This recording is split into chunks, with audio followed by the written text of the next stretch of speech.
kita berdoa.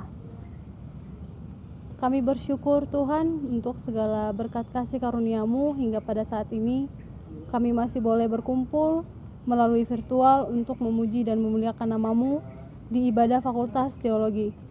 Tuhan Yesus yang baik, kami ingin menyerahkan ibadah kami ini mulai dari awal, pertengahan hingga akhirnya, biarlah kiranya boleh berjalan dengan baik seturut dengan kehendak-Mu saja. Hanya di dalam dan melalui anak-Mu Tuhan Yesus Kristus kami berdoa dan mengucap syukur kepada-Mu. Amin. Saudara-saudari yang terkasih di dalam nama Tuhan Yesus Kristus, marilah kita memulai ibadah kita ini dengan bernyanyi, Kami Perlu Kau Tuhan.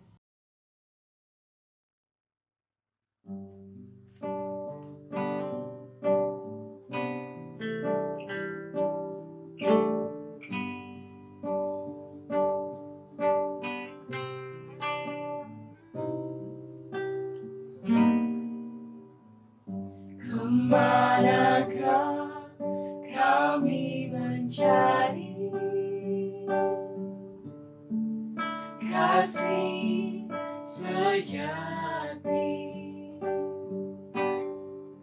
Kemanakah kami berseru saat badai datang menderu? Yang kami tahu hanya Kau yang mampu pulihkan segala sesuatu. Kami perlukan keajaiban-Mu, kami butuhkan sentuhan tangan-Mu. Kami tak dapat jalan sendiri, kami perlu Kau Tuhan.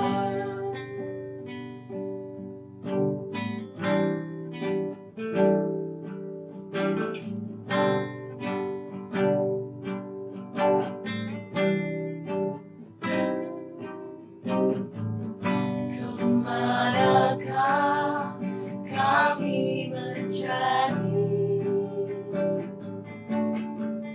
kasih sejati? Kemanakah kami berseru saat badai datang menderu? Yang kami tahu hanya Kau yang mampu pulihkan segala sesuatu. Kami perlukan keajaiban-Mu, kami butuhkan sentuhan tangan-Mu. Kami tak dapat jalan sendiri, kami perlu Kau Tuhan.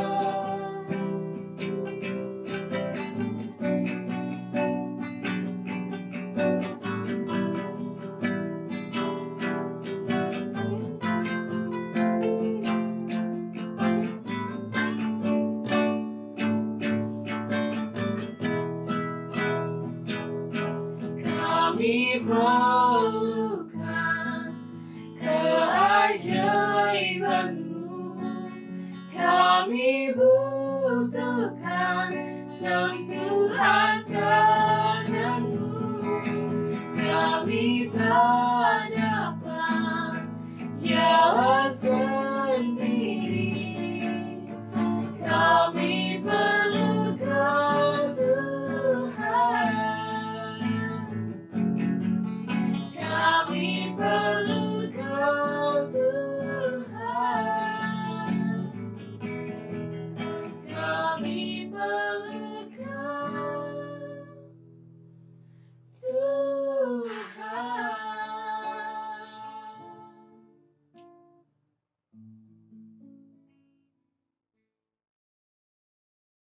masuk di dalam permenungan firman Tuhan. Namun sebelumnya mari kita siapkan hati, pikiran, dan seluruh diri kita untuk betul-betul menghayati apa yang akan bersama kita baca dan kita renungkan. Mari kita berdoa. Allah sumber segala hikmat, kami mengucap syukur untuk kesempatan saat ini.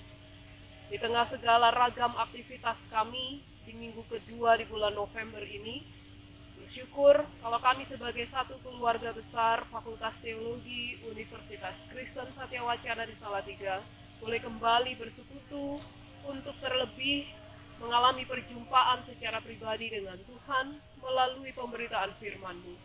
Karena itu, tolong kami, agar kami dimampukan untuk menghayati, meresapi, terlebih memaknai apa yang bersama akan kami baca, kami renungkan dalam tuntunan kuasa hikmat Roh Tuhan yang kudus itu.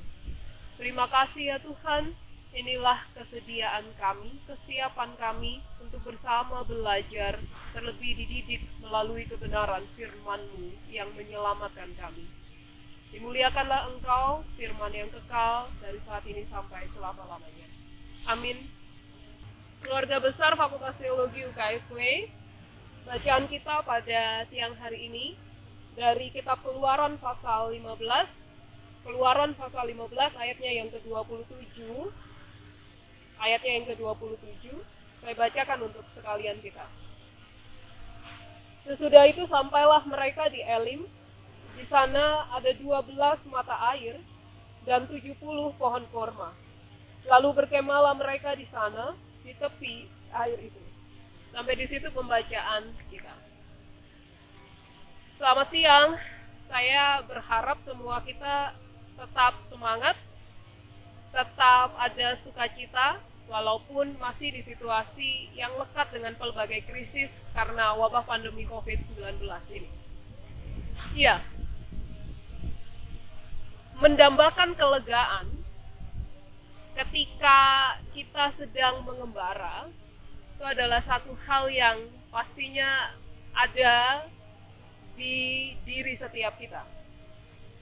Mendambakan kesegaran, kelegaan ketika kita sedang berusaha untuk istirahat sejenak di tengah penatnya menjalani segala rupa lika-liku kehidupan, pastinya adalah kebutuhan kita juga. Karena kita memang manusia. Nah, kebutuhan yang semacam ini juga yang terrefleksikan melalui bagian bacaan kita.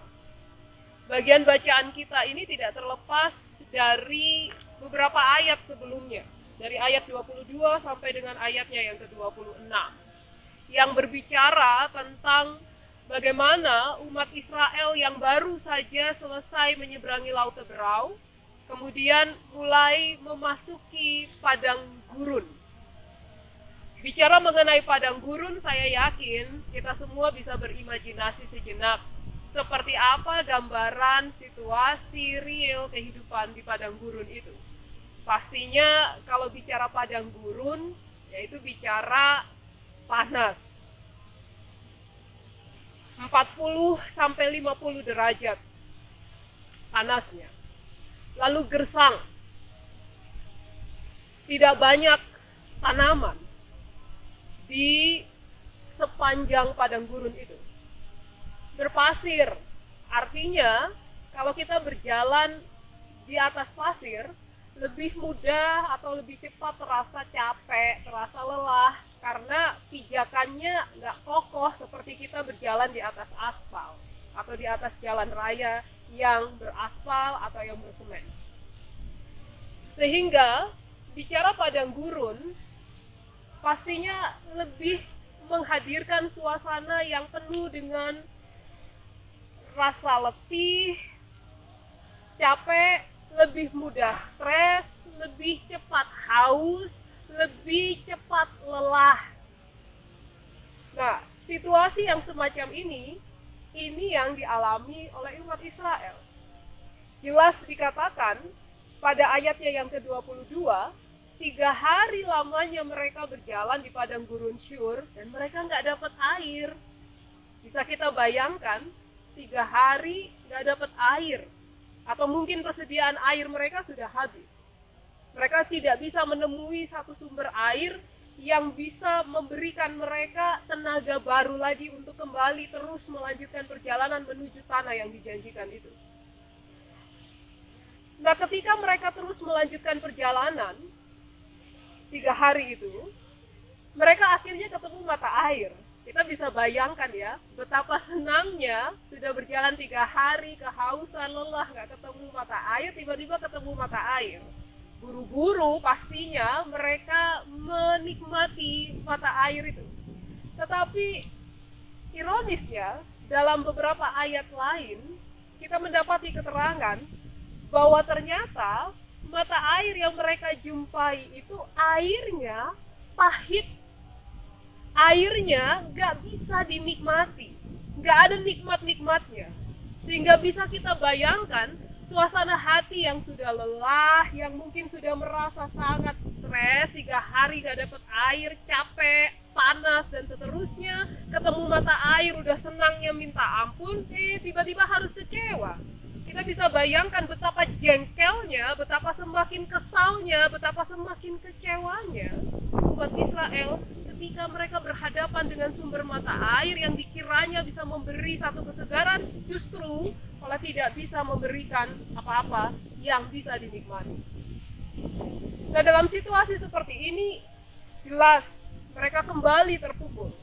Tetapi syukur karena Musa pemimpin mereka berseru memohon pertolongan Allah, sehingga singkat cerita, air yang tadinya pahit itu, mara itu berubah menjadi matak atau berubah menjadi air yang manis, air yang kemudian bisa dinikmati, air yang kemudian betul-betul memberikan kelegaan seperti apa yang mereka harapkan, air yang tadinya mendatangkan kekecewaan berubah mendatangkan kegembiraan. Cerita tidak berhenti sampai di situ.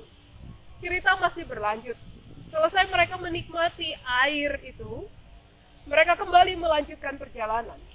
Dan sebagaimana yang tadi saya bacakan di ayat 27, sampailah mereka di Elim. Yang menarik, ketika mereka tiba di Elim, yang jaraknya tidak lebih dari kurang lebih 10 km dari titik pertama mereka menemukan mata air Mara itu, mereka kemudian menjumpai ada 12 mata air. Dan bukan hanya mata air saja, tetapi dikatakan dalam ayat 27 mereka menjumpai 70 pohon korma. Dan mereka berkemah beberapa waktu di sini untuk kemudian melanjutkan perjalanan mereka kembali. Nah, teman-teman dan juga rekan-rekan Bapak Ibu dosen dan juga para pegawai yang terkasih, dari sini kita tahu bahwa 12 mata air dan juga 70 pohon kurma ini adalah satu cara Allah untuk betul-betul melimpahkan berkatnya kepada umat Israel yang sudah letih mengalami perjalanan panjang dan juga melelahkan di padang gurun Syur itu. Allah tahu bagaimana memberkati mereka. Allah tahu bagaimana cara mencukupkan kebutuhan hidup, terutama kebutuhan untuk mendambakan kelegaan, kesegaran di sepanjang menempuh perjalanan. Sehingga 12 mata air dan 70 pohon kurma ini adalah angka-angka yang mau menyimbolkan betapa sempurnanya Allah memberkati mereka di tengah krisis yang mereka alami dalam perjalanan di padang gurun. Bahkan Allah menyediakan lebih dari apa yang mereka pikirkan. Kalau mereka hanya memikirkan mata air, maka ada pohon kurma, ada makanan yang diberikan, ada sumber energi yang juga bisa dinikmati untuk betul-betul menyemangati umat Israel agar kembali berjalan sampai di tanah yang dijanjikan. Nah, dari perikop ini, apa yang bisa kita refleksikan? Seumpama umat Israel yang letih berjalan di padang gurun, itu juga gambaran kehidupan kita di tengah situasi krisis akibat pandemi COVID-19 ini. Kita pasti juga merasakan lelah, merasakan letih, merasa bosan, merasa capek, merasa stres. Kita juga merasa nggak enaknya berjalan di atas pasir. Kita menghadapi situasi pandemi yang serba lekat dengan ketidakpastian. Tidak pasti kapan ini akan berhenti. Tidak pasti kapan vaksin yang betul-betul bisa mengatasi virus corona ini akan bisa disebarluaskan. Kita hidup seumpama berjalan di atas pasir yang membuat langkah kita semakin berat. Nah, ada kalanya kita menjumpai sumber mata air pertama, akan tetapi mata air itu pahit. Di antara 7 bulan yang sudah kita hidupi, kita pasti pernah menjumpai sumber mata air serupa Mara itu. Ketika PSBB kemudian dihentikan, kita merasa, oh oke, COVID-nya udah selesai, kita bisa keluar. Lalu ketika kita mulai mencoba beraktivitas normal, ternyata virus ini juga bermutasi dalam dirinya. Sehingga yang tadinya orang-orang yang terkena virus ini pasti memiliki gejala-gejala yang nyata, ternyata ada juga orang tanpa gejala. Nggak panas, nggak demam, nggak sesak napas, tapi ternyata positif, dan seterusnya. Sehingga situasi kembali seolah seperti mengerikan, bahkan lebih mengerikan dan lebih mengecewakan lagi. Kita menjumpai Mara itu.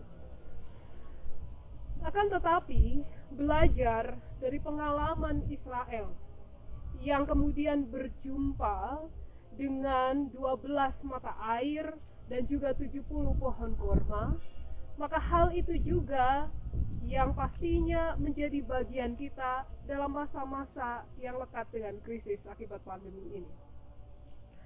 Terus berjalan, karena sejatinya oasis itu ada. Tinggal bagaimana kita melibatkan diri untuk sungguh-sungguh kita berjumpa dengan mata air itu.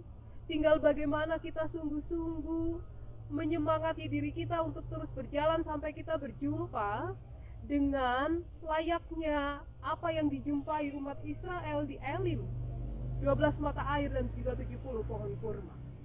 Apa saja oasis itu di tengah krisis? Saya rasa oasis itu berbicara tentang kehidupan yang berharga. Dari situasi pandemi semacam ini, setidak-tidaknya kita bisa belajar lebih menghayati bahwa memang waktu itu sangat berharga. Ada orang yang tiba-tiba duduk, tidak lama kemudian mati karena terjangkiti virus ini.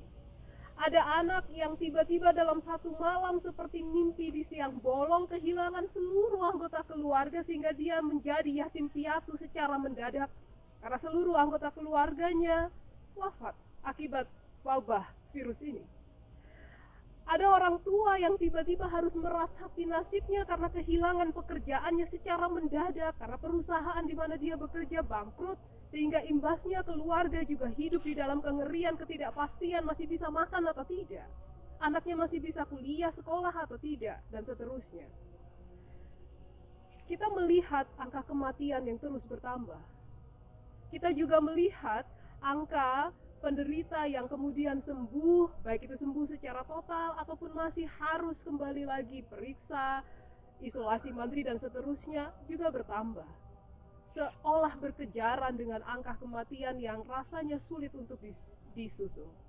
Dan di tengah situasi semacam ini, bukankah ini adalah waktu yang baik untuk kita juga boleh melibatkan diri untuk menyadari bahwa memang waktu itu menjadi lebih berharga. Untuk itu, sekiranya kita juga bisa dengan bijaksana menggunakan waktu kita. Selanjutnya, di tengah situasi pandemi ini, yang menjadi oasis yang bicara tentang kehidupan berharga adalah juga bagaimana kita kembali memaknai relasi yang real. Kalau sebelumnya, sebelum pandemi ini, mungkin kita seringkali berelasi tidak terlalu real. kita berjumpa, kita nongkrong bersama teman, sahabat, rekan sekerja, tetapi kita tidak betul-betul membangun kedekatan hati. Kita tidak betul-betul membangun keakraban yang penuh dengan kejujuran, tetapi lebih banyak mungkin dengan kepalsuan, dengan tidak benar-benar menaruh kepedulian secara sungguh-sungguh kepada mereka-mereka yang kepadanya kita berinteraksi atau berelasi. Sehingga di situasi pandemi seperti ini, Oasis itu mau mengajak kita untuk justru melibatkan diri, mewujudkan dan mengupayakan relasi yang real itu. Kita bisa berkumpul bersama teman-teman kos, bersama teman-teman satu kontrakan lebih sering, lebih bisa menikmati kebersamaan bersama dengan orang tua, keluarga, sanak famili, dan seterusnya. Selanjutnya, ini juga bicara tentang betapa segala yang masih ada pada diri kita sampai dengan detik saat ini sejatinya sungguh-sungguh berharga dan bermakna. Dan karenanya butuh kita syukuri. Ada orang yang seperti saya katakan tadi, kehilangan seluruh anggota keluarganya sehingga menjadi yatim piatu. Ada istri yang kehilangan seluruh anaknya dan suaminya dalam sekejap. Ada suami, ada ayah yang kehilangan istri dan semua anaknya. Ada seorang ibu yang kehilangan seluruh anaknya dan seterusnya. Bersyukur kalau kita masih punya orang di sekitaran kita. Bersyukur kalau kita masih punya teman, sahabat yang masih ada untuk mendengar kita. Bersyukur kalau mata kita masih bisa mendapati teman-teman di kos kita hidupnya sehat, masih bisa ketawa walaupun makan seadanya. Bersyukur kalau kita masih bisa kuliah. Bersyukur kalau kita masih bisa punya apa yang dimakan, masih bisa punya apa yang dikerjakan dan dikaryakan.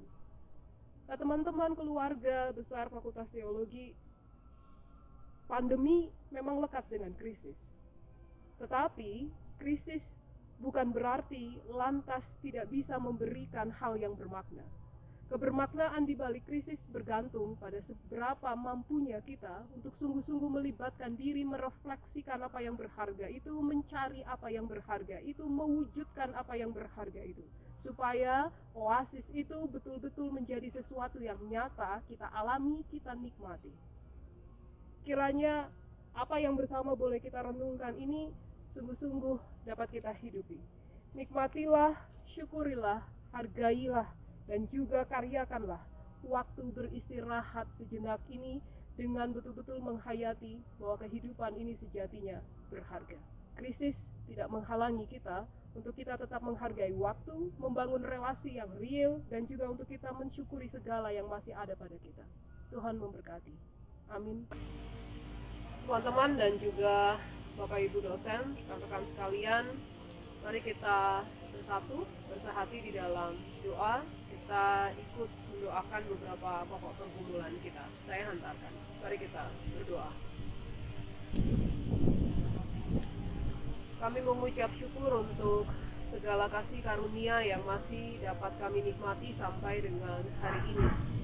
Hari yang ke-13 di bulan November ini, masih di tahun 2020. Terima kasih banyak Tuhan, karena tidak terasa kami sudah tiba di bulan yang ke-11 di tahun ini, dan kami telah menghidupi masa-masa pandemi ini kurang lebih 7 bulan lamanya. Ada banyak hal yang tentunya kami alami, ada banyak hal yang tentunya menjadi perilaku dan kebiasaan baru kami. Tetapi apapun situasi kondisi yang kami alami, kami mau menaikkan ungkapan syukur karena kami masih bisa hidup. Terlebih kami masih diberikan kekuatan dan juga limpahan damai sukacita yang melampaui segala situasi kondisi. Terima kasih Tuhan. Bahkan kami juga menikmati berkat Tuhan, baik yang terwujud secara material ataupun non-material dalam berbagai ragam perwujudannya. Terima kasih, kami sungguh-sungguh terberkati oleh kasih dan kemurahan Tuhan semata-mata. Kami juga mengucap syukur kalau sebagai Sivitas Akademika di kampus ini, kami masih bisa menyelenggarakan kegiatan pembelajaran walaupun secara daring.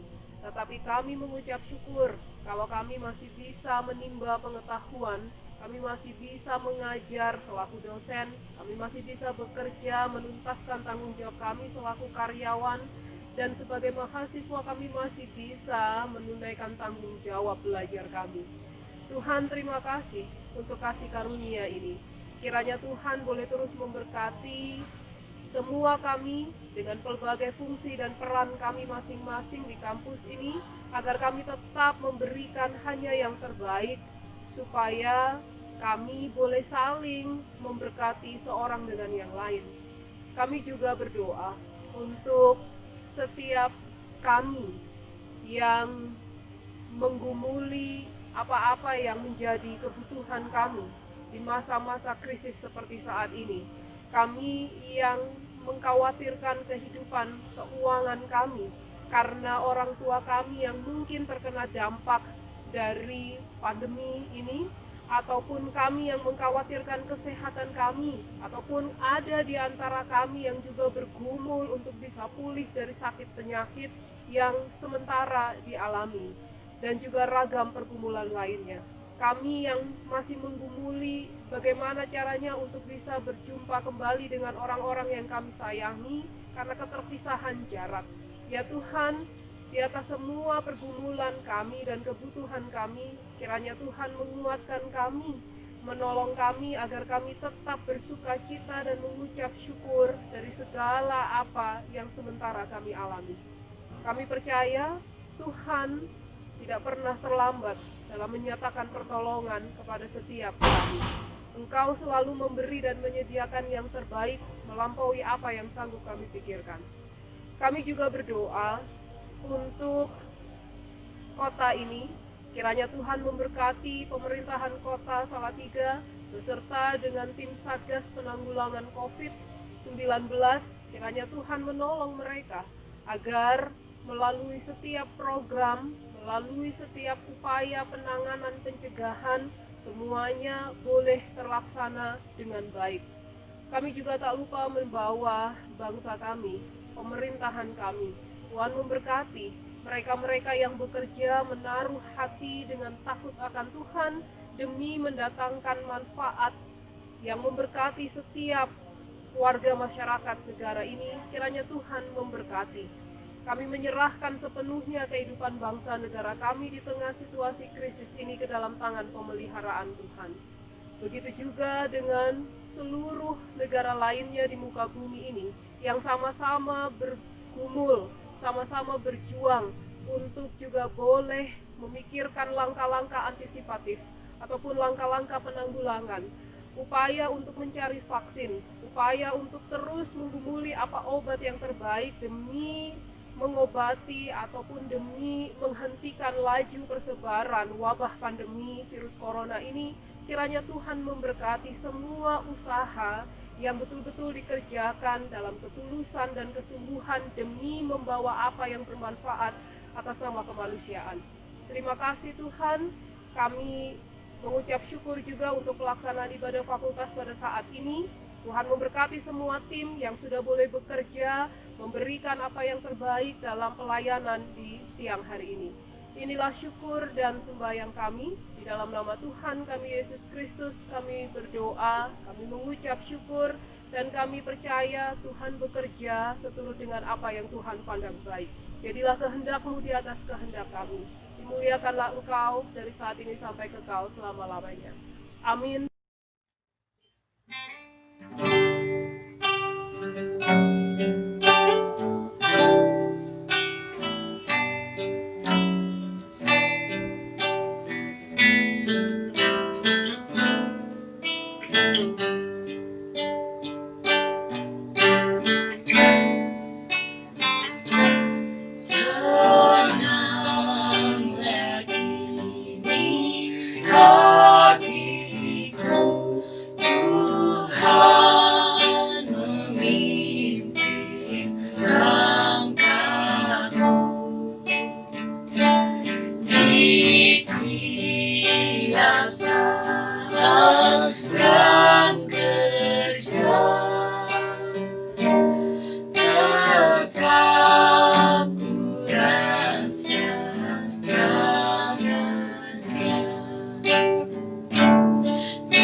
keluarga Fakultas Teologi UKSW Salatiga, mari kita sudah tiba di penghujung ibadah fakultas kita 13 November 2020 saat ini, dan untuk itu mari arahkan hati kepada Allah dan terimalah berkat-Nya. Kasih karunia dari Allah Bapa, rahmat, damai sejahtera, sukacita yang melampaui segala situasi kondisi akan tetap tinggal menyertai sekalian kita dari saat ini sampai kekal selama-lamanya. Amin.